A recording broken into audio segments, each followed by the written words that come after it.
Lúcio é diretor de uma escola pública e sempre realiza reuniões semanais com os professores para incentivá-los em relação à prática docente.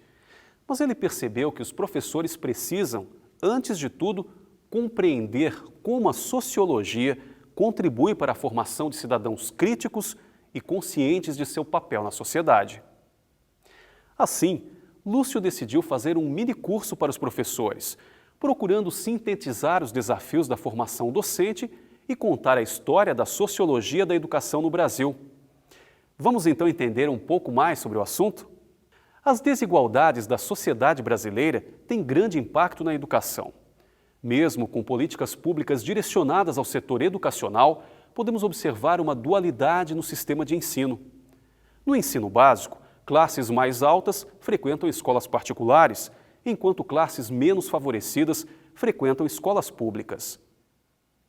O grande desafio hoje é formar professores que compreendam essa realidade social e sejam capazes de intervir de modo crítico.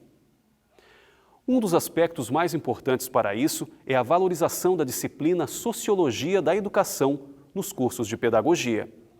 Aspectos como a compreensão das relações escola versus sociedade, a escola como instituição e grupo social, as dinâmicas sociais e culturais na sala de aula, a função social do professor, a formação docente no contexto social e as políticas públicas educacionais também são relevantes, pois mostram preocupação com os fatores que condicionam o sucesso escolar.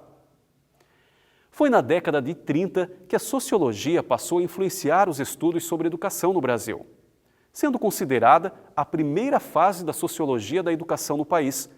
Na década de 40, a sociologia foi incluída como disciplina curricular na formação de professores do ensino regular. Também passaram a fazer parte do novo currículo a sociologia, a psicologia, a pedagogia e a história da educação.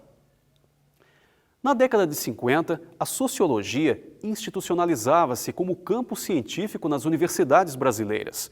A diferença nos estudos teóricos causou um afastamento entre sociólogos e educadores, o que culminou na reforma educacional de 1968, separando as faculdades de educação das de filosofia e ciências humanas. Foi a partir da década de 70, época de crises políticas e econômicas, que uma nova configuração teórica passou a inspirar os estudos sociológicos sobre a educação.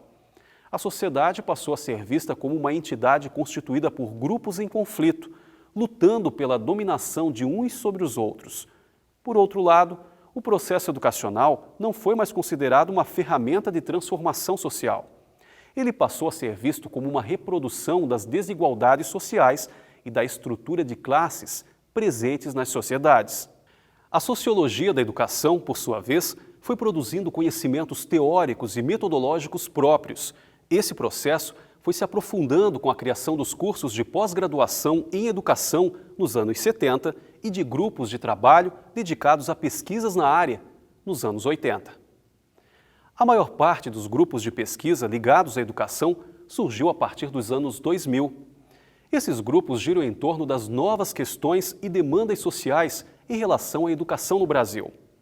Podemos observar que o avanço do reconhecimento da sociologia da educação como campo autônomo e de conhecimento é capaz de contribuir para a democratização do ensino e para a renovação da escola.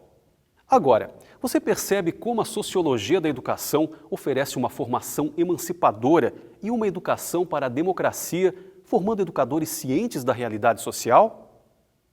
Assim, Lúcio propôs no minicurso uma leitura do livro Pedagogia do Oprimido, de Paulo Freire, grande filósofo e educador.